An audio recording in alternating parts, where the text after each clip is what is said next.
Une femme malade depuis des années souffrant d'hémorragie se faufile entre les corps et comme une voleuse de grâce s'approche du Christ.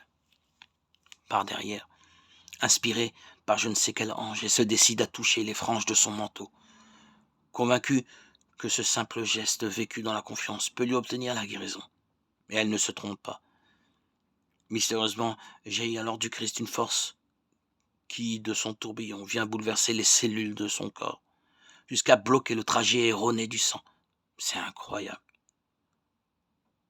Ici, permettez-moi de rappeler que le miracle, pour exister, a besoin de la foi indéfectible de l'homme dans le Christ. La seule puissance de Dieu ne saurait suffire pour renverser les lois naturelles. En amour, il faut toujours être deux. Aujourd'hui, hélas, on a l'impression que les miracles ne fleurissent pas autour de nous et dans nos vies. Et les plus sceptiques des hommes en profitent pour décréter l'inexistence de Dieu. Il arrive aussi que des croyants qui ne le sont qu'à moitié, après avoir demandé à Dieu une grâce qu'ils n'ont pas obtenue, s'écrient « Dieu nous a oubliés, Dieu nous a oubliés ». N'incriminons jamais le ciel. Dieu n'y est pour rien. Sans doute manque-t-il à notre foi quelques degrés de la confiance dans le Christ. En tout cas, chez le pauvre malade, chez cette femme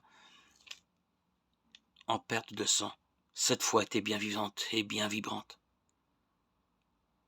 Comme à son habitude, bien loin de se retourner sur sa propre action, Jésus poursuit sa route. Le voici maintenant arrivé au parvis de la maison de Jaïr. En haie d'honneur, quelques moqueries de la part des plus idiots, des pleurs, en cris sous les voiles noirs des femmes, et des têtes qui se rapprochent en chuchotant la triste nouvelle. La petite est morte. Mais Jésus, lui, le prince de la vie, soutient qu'elle dort d'un seul geste. Il ressuscite l'enfant avec le secours. Ne l'oublions plus, de la foi de ce pauvre père, qu'en outre, il ne veut plus voir pleurer. Aussi, qu'il augmente notre foi en la bénissant avec le Père et le Saint-Esprit.